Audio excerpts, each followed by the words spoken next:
Bonjour et bienvenue dans cette vidéo. Nous allons voir la suite et fin des corrigés d'exercices de révision de géométrie dans l'espace. Tout d'abord, l'exercice 3 de la fiche de révision, le numéro 44, page 331. Première question sur la figure, je vous laisse reproduire la figure, mettre tous les points, et ensuite on vous demande d'ajouter le point Z, tel que vecteur AZ est égal à vecteur AE plus 1/2 de vecteur CD. Le point Z, il se trouve donc, il faut faire AE plus 1/2 de CD, c'est-à-dire par ici, on a un point Z qui est par là. En fait, le point Z, on va le voir après, il est aligné avec U et I. Ensuite, le point Y tel que BY égale BD plus CS plus 1/2 de BE. Ensuite, pour Y, on part donc de B puisque c'est BY. Tout d'abord BD, donc on arrive à D. CS c'est pareil que DT, donc là on est sur le point T. Et ensuite 1/2 de BE. 1/2 de BE, BE c'est pareil que CH. Donc on peut faire, en fait, c'est pareil que KT, donc on reproduit ici, on va arriver par là, pour le point Y, sur le plan de derrière, sur le plan de la face du fond du cube. Question 2, que peut-on dire des points IU et Z? Alors, je vous l'ai dit, si vous placez le point Z, vous devez voir que IU et Z sont alignés. Z, il est par là. Justifier en exprimant IZ, d'abord en fonction de AB et AE. Donc, allons-y pour exprimer le vecteur IZ en fonction de AB et AE. Puisqu'on nous demande tout en fonction de A, et que l'énoncé nous donne AZ, eh bien, je vais mettre le point A au milieu grâce à une relation de Shell. Donc, IZ égale, j'introduis le point A, IA plus AZ. Maintenant, donc, AZ, je vais le remplacer grâce à l'énoncé, et puis IA, et je vais utiliser le fait que I, c'est le milieu de AB, donc IA, c'est égal à la moitié du vecteur BA, c'est la même chose que de dire moins 1/2 de AB.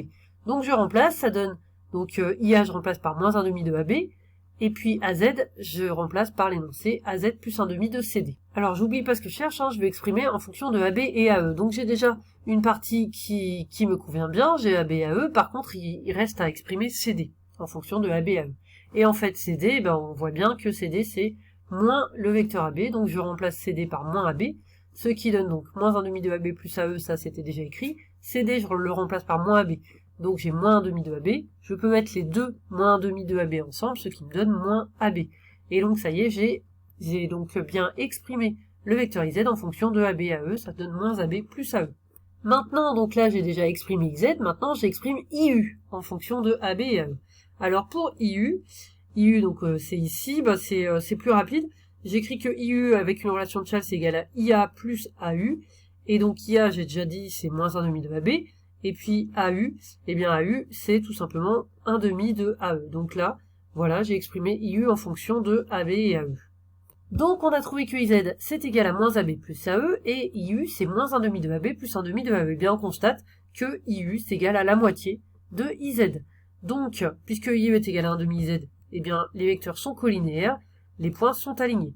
On a même, en fait, que, puisqu'on a 1/2, on a même que U est le milieu de IZ. Dernière question, montrer que ZY est égal à BC en vecteur. Donc on va faire des relations de Shell, on va essayer de pas se mélanger, et bien avoir en tête ce qu'on cherche. Alors déjà, ZY, puisque avec l'énoncé, on nous donne AZ et on nous donne BY, je vais introduire le point A pour avoir AZ, donc ZA au départ, et j'ajoute AB pour avoir BY, pour pouvoir utiliser tout ce que j'ai dans l'énoncé. ZA, donc j'ai mis en rouge là, je le change, donc ZA c'est pareil que moins AZ, et puis BY, je remplace par ce qui est donné dans l'énoncé. Et le AB, il reste comme il était. Ensuite, AZ, je remplace par ce qui est donné dans l'énoncé, donc j'ai un moins, donc je mets bien une parenthèse. Et puis, ensuite, ici, la AB plus BD, je vais pouvoir, ensemble, faire une relation de Shell, utiliser que AB plus BD est égal à AD. Voilà, le reste, c'est resté tout pareil. Ensuite, donc le moins là devant la parenthèse, je le distribue, donc moins AE, moins 1/2 de CD. Donc AB plus BD, j'ai fait une relation de Shell, ça donne AD ici en bleu. Et puis CS, CS, si vous regardez sur le cube, c'est égal à 1/2 de AE. Regardez sur le cube, c'est assez évident. Donc CS, j'ai écrit en violet là, c'est égal à 1/2 de AE, et le 1/2 de BE, je l'ai laissé. Ensuite, donc, j'avais moins AE plus 1/2 de AE. J'ai mis ensemble, moins 1 plus 1/2, ça donne moins 1/2 de AE. Enfin, moins 1/2 de CD. CD, c'est la même chose que moins AB. Donc finalement, ça me donne pareil que plus 1/2 de AB. Enfin, le plus AD, il est resté pareil. Et le plus 1,5 de BE, il est resté pareil. Alors, je factorise le 1,5 puisque j'ai plusieurs vecteurs avec 1,5.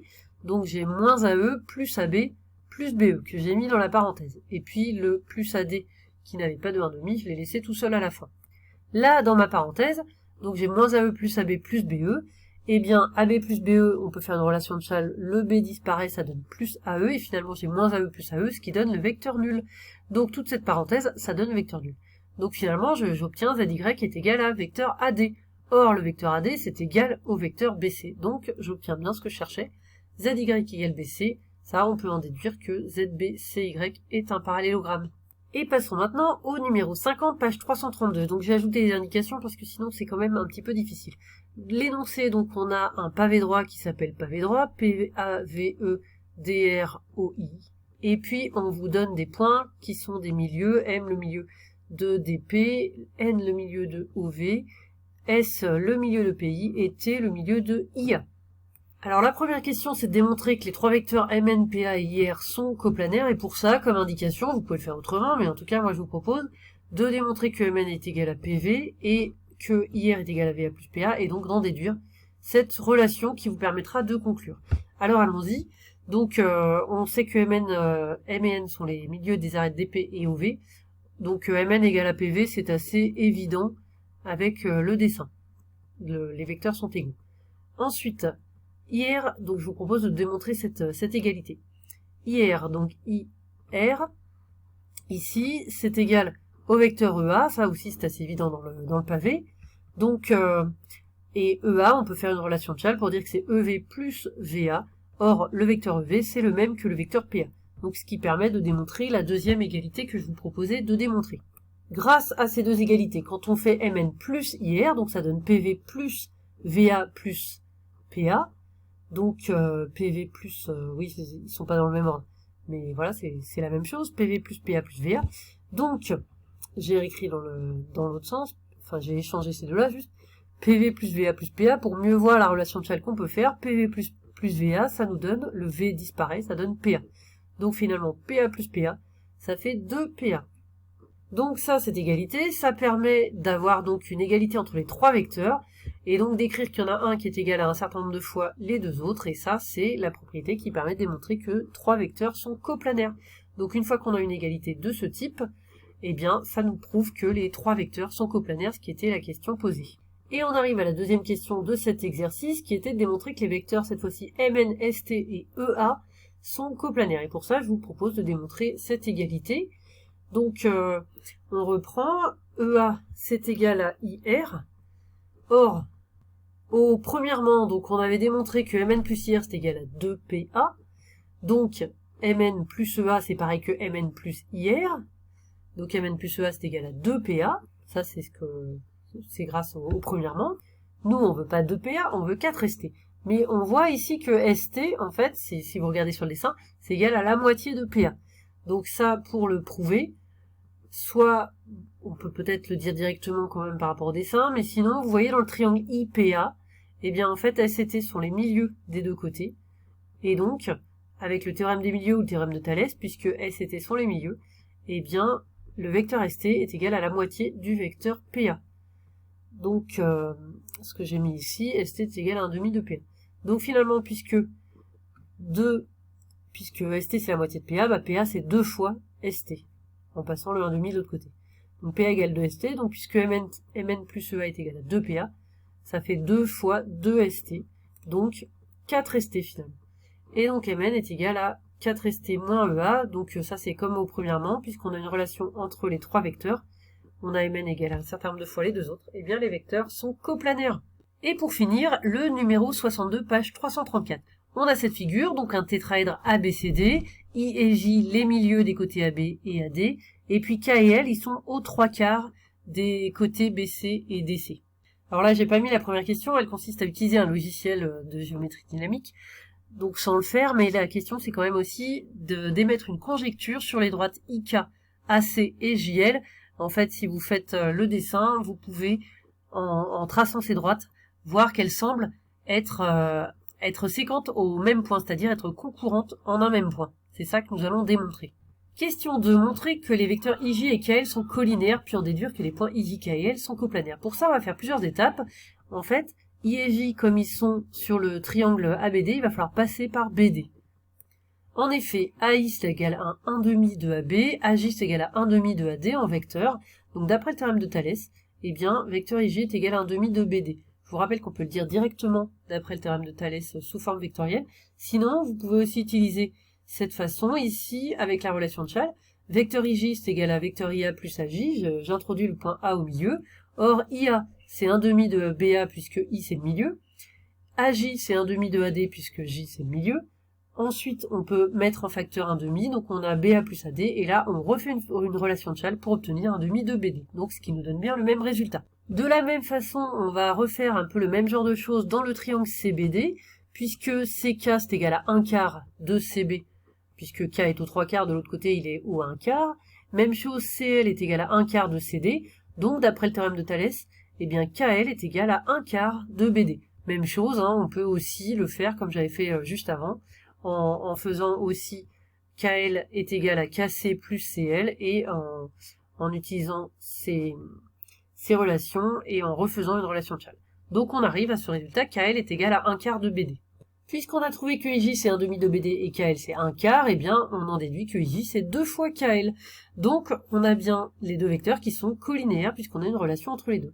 Donc les droites sont parallèles. Or, les droites parallèles, ça veut dire qu'elles sont coplanaires. Je vous rappelle que coplanaire, c'est soit parallèle, soit séquente. Donc, les droites IJ et KL sont coplanaires, donc les 4 points sont coplanaires. Et donc, c'était bien la réponse à la question. Question 3, justifier que les droites IK et JL sont séquentes. Alors, on va utiliser ce qu'on vient de faire, j'ai juste gardé les résultats qui m'intéressaient. Puisqu'on vient de voir que les points IJ-KL sont coplanaires, eh bien, quand on fait deux droites avec ces 4 points, les droites sont aussi coplanaires, forcément, puisque les points le sont. Donc ici, IK et JL sont coplanaires. Or, deux droites coplanaires, elles sont soit parallèles, soit séquentes.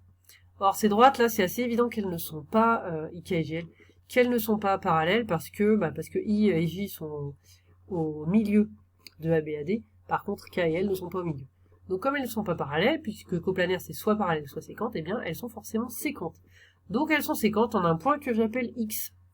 Et nous arrivons à la dernière question sur quelle arête du tétraèdre se situe le point d'intersection des deux droites. Puisqu'on vient de voir qu'elles sont séquentes, le point d'intersection, donc ce point que nous avons appelé X, nous allons voir où est-ce qu'il se trouve. Alors X, puisque c'est le point d'intersection de IK et GL, il est sur IK.